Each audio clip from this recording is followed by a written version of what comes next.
In a desperate attempt to avoid the uniformed police guarding the exit to the tube station, a young man without a ticket sprints back down the platform steps. But before he can jump back onto the train, officers circle him and have him restrained against a wall within minutes. A search of his bag reveals he is carrying a lockable knife, and he is swiftly arrested on suspicion of possessing an offensive weapon and put in handcuffs. The weapon is placed in an evidence bag, and he is marched through the station and into a waiting police car to be charged and remanded to appear at court the next day. The knife looks small, but officers insist it could do serious damage, and they stress they do not know the man's intentions for traveling with the weapon. It is just one example of more than 480 instances where people carrying a bladed article, such as a knife, have been stopped by British Transport Police (BTP) in the past year. The Independent witnessed several fare-dodging incidents while out on an operation with BTP from Stratford Station in East London to Ilford on the Elizabeth line, as part of their crackdown on offenders. The latest figures show almost 1 in 22 passengers are dodging fares, at a cost of £130 million, amid a surge in violence against the staff who try to stop them.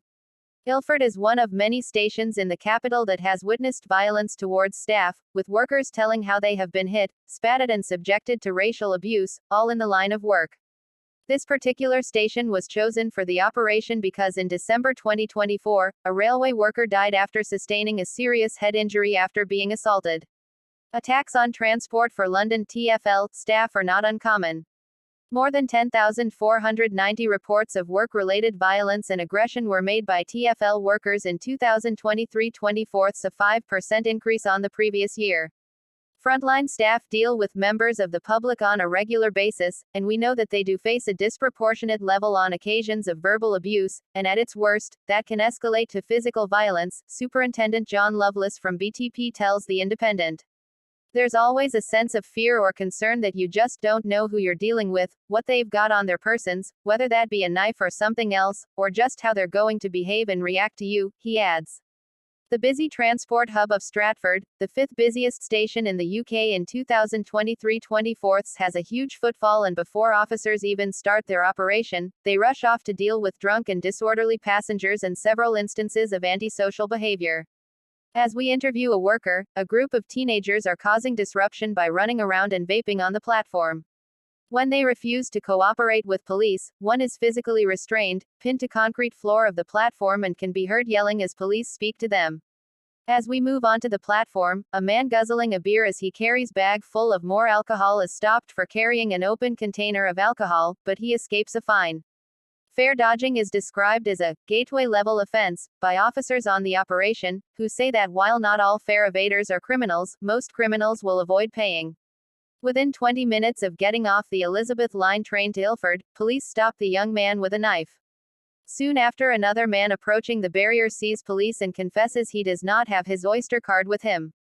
He is taken to one side, questioned, and handed a £100 fine, the standard rate under TfL rules, which can be reduced if paid within 21 days. Another man who tries to exit the barrier is fined on the spot for using a child's travel card. A group of 5 women traveling with children in buggies attempt to circle back down the steps onto the platform when they realize police are lining the exit. Their suspicious behavior is clocked by plain-clothed police officers who stop them for questions. The women, who spoke Romanian, could not speak English fluently, and a member of the station staff steps in to translate. It is soon revealed that they do not have any way to pay for their tickets and they are fined. During the operation, officers issue 47 penalty fares of £100 and conduct 7 stop and searches, finding the lock knife and 2 people in possession of cannabis. Superintendent Lovelace says, London does have its challenges in terms of weapon-enabled crime, but whilst there might still be that sense of fear and concern, do be reassured that it's a really still safe way to travel.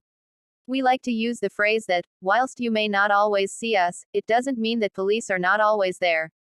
Talking to the knife carriers out there, the risk of you becoming a victim yourself if you are choosing to carry a knife is high.